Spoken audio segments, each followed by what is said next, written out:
ang galing ng ating kapatid. Talagang ginagabayan siya ng ating Panginoon. Ang galing niya kung mag-ano istorya. Kaya sa kanya lang din ako pumupunta. Tutuusin mo talaga, yung nangyari kay Juan Bautista, ay nakakatakot. Sa mga katulad natin na nagsisikap maglingkod sa ating Panginoon, pag-iisipin talaga natin, matatakot tayo. Parang makakatanong natin sa ating Panginoon, pinabayaan ng Diyos. No? Si Juan Bautista, samantalang nagsasabi lang naman siya ng totoo. Sumusunod lang naman siya sa kalooban ng Diyos. Pero anong nangyari sa kanya? Hindi maganda. Hindi maganda yung nangyari sa kanya. At pinahintulot naman ang ating Panginoon. Kaya nga sabi ng ating pero nga, pag yun ang inisip natin, natatakot na tayo maglingkod. Dahil ayaw natin sakit yung nangyari kay Juan Bautista. Pero dahil nga, sa paglilingkod natin, ayun ang mahalaga dito. Huwag tayong matakot. Sa paglilingkod natin, alam natin na hindi tayo mababayaan ng Diyos. Na bagamat may mga pinapahintulot ang ating Panginoon, magtiwala tayo na alam niya ito. Lahat, hindi natin piling tanungin o questionin ang ating Panginoon. Bakit sa pinahintulot yun? Kasi sabi nga, ang kaalaman ng Diyos ay walang-wala tayo sa kanyang kaalaman. Amen? Alam na ang kanyang ginagawa. Kaya kailangan sa atin, magtiwala lang tayo sa ating Panginoon. Amen? Purihin natin ang ating Panginoon. Sabi niya, pag tayo'y nasa tama, ginagawa lang natin ang tama, wala tayong dapat ikatakot. Nakatulad ni Herodes, di ba? Guilty siya. Kasi pero mo nabuhay yung pinapatay niya. Talagang hindi na siguro makatulog si Herodes mo. No? Nabuhay yung patay at gumagawa pa ng himala. Amen? Kasi guilty siya.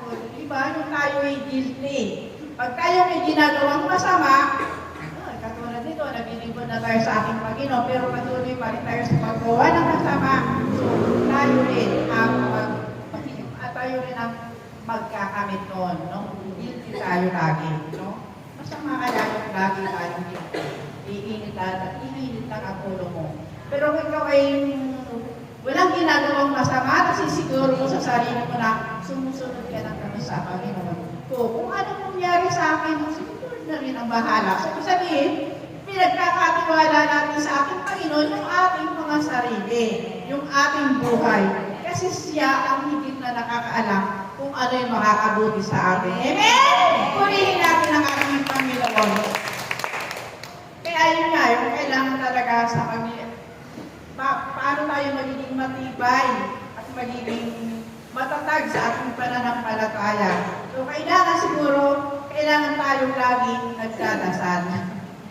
Lagi tayo, yun ang mawawala sa atin, yung lagi tayong nagdadasal. Kaya sabi nga, yung dasal, ito yung pakikipag-usap natin sa ating Panginoon. So, sabihin, ito yung nag-uugnay sa Diyos at sa tao. Kapag nawala na yung dasal natin, naputol na rin yung pakikipag-ugnay natin sa ating Panginoon. Kailangan huwag tayong mawawala sa ating Panginoon. Patuloy tayong magdasal tayo ng magdasal. Na minsan, yung dasal natin, minsan parang nararamdaman natin na parang hindi ata tayo naririnig ng Diyos. Pero hindi po. Huwag nating entertainin yung mga ganong bulong ng masamang espiritu. Dahil sabi nga dito nga natin sinasabi sa ating Panginoon, alam na ng Diyos yun. So, kailangan talaga, pag tayo naman nagdadasal, kailangan lagi tayo, hindi natin pinipilitan ang ating hinihingi sa ating Panginoon. Huwag daw natin kakalimutan na ang kalooban mo. Ito yung gusto ko, Lord. Bigyan mo ko ng ganito, Lord. Puro tayo hingi, no? Pero, sasabihin daw natin na, ito yung gusto ko, Lord, na mangyari, na ibigay mo sa akin. Pero, hindi ang kalooban mo ang masunod, kundi ang kalooban mo. Amen? Amen. So, ibig sabihin, bagamat tayo ay hinihingi o dinarasal sa ating Panginoon, nakadepende pa rin tayo sa Kanya. Umaasa tayo sa Kanya tayo magtitiwala. Amen?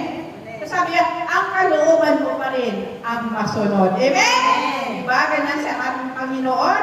Diba? Sabi nga, nung nagdadasal siya sa halamanan ng Gitsamani. O, diba? Sabi nga yung pawis niya, tumatagak na.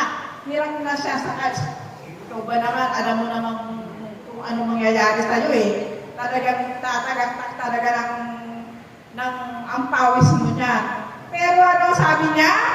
Kalooban pa, Ama. Kalooban mo pa rin ang masunod sa akin. Ang mangyayari sa akin, kasi sa tutulang, wala naman tayong magagawa kung loloobin ng ating Panginoon. Amen! Purihin po natin ang ating Panginoon. Pag tayo daw ay nagdadasal, hihingin din natin na huwag puro tayo hinila. Kailangan, paghingi pa rin yun, no? Paghingi pa rin yun, pero kulang yung dasal natin. Kailangan hingin natin na baguhin tayo ng ating Panginoon, yung mga puso natin, no? Kailangan tulungan niya tayong magbagong buhay. Magdasal tayo na kailangan matalikuran na natin yung mga pagkakasala, yung pagiging mainit din ang ulo. Pag mainit na ang ulo mo, minsan hindi mo na alam kung ano yung ginagawa, no? Katulad ni Herodes, di ba? Dati na mainit ang ulo niya kay Juan Bautista pero hindi naman niya akalain yun. Kasi yung sinabi niya, tukso nga Yung tukso, gano'n, yun ang nagpapahamak sa atin. Di ba? Nasabi niya yun, na ano man ang hingin mo, ibibigay ko sa iyo. Di ba? Nabutasan siya ng kalaban. Kaya kita mo naman, ay umiral sa kanya yung pride. Di ba? Kung tutusin, pwede mo naman iuhon mo. Hindi pwede yan. Kasi kilala ko na, takot nga siya, makapakain ako din. Baka pag pinitan ako ng baka hindi ako bukan ng tao na ito kasi bulong-bulong sa kanya. Di ba?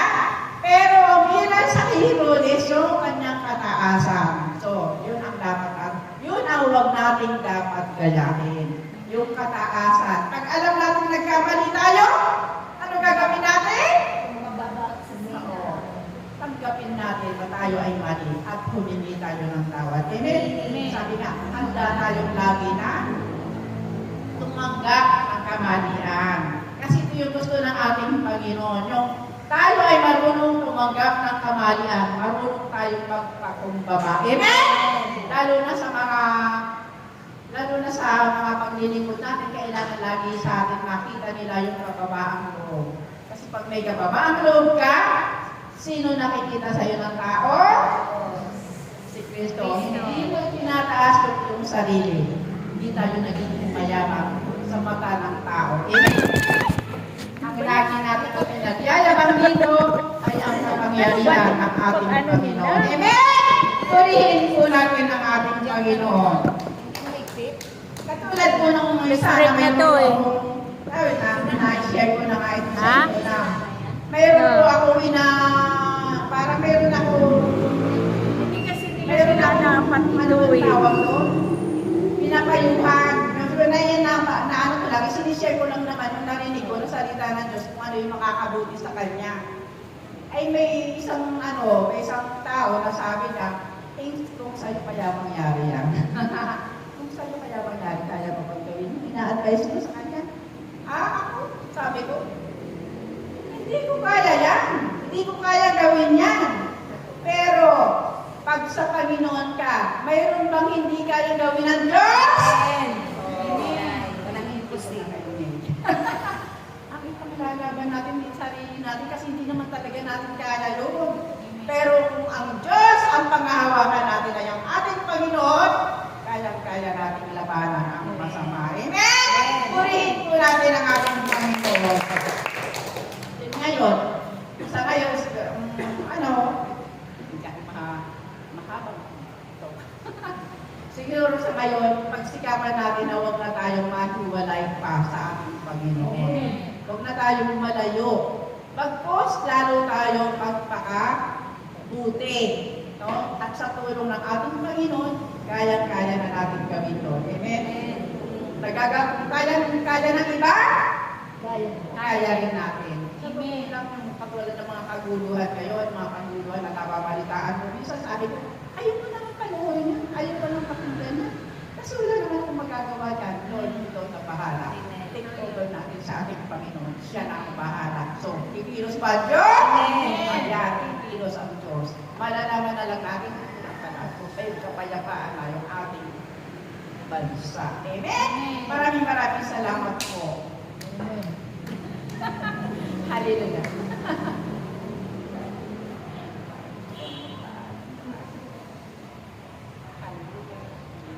Kaya't kayong lahat, naway panatilihin ninyo ang pag-iibigan sa isa't isa, ang pagpapaalalahanan, ang pagpapanalanginan, ang paggagalangan, ang pagpapatawaran.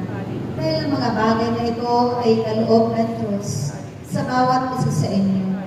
At ito rin ang mga bunga na mahalaga ng banal na Espiritu Santo, na kayo'y pinigkis niya ng iisang Espiritu at sa pamamagitan ng kanyang pag-ibig at pagpapahalaga, ito ang inyong mga buhay, taglay-taglay pa ng bawat isa sa inyo. Dahil kung kayo lamang, bilang kanyang nilikha na tao sa sanglibutan ito, hindi ninyo ito maibibigay sa kapwa ninyo o maipagkakaloob o maibabahagi.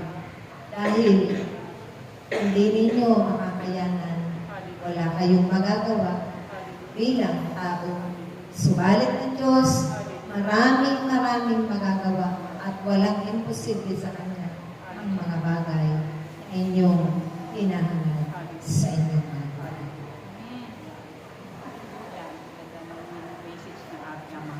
Kailangan makita sa atin tayo yung maging buhay na patotoo sa ating kapwa. Kung tayo ay nag-iibigan, kung tayo ay nagkakaisa, nagsusunuran, siguro naman yung nakakakita sa atin ay gagayahin tayo.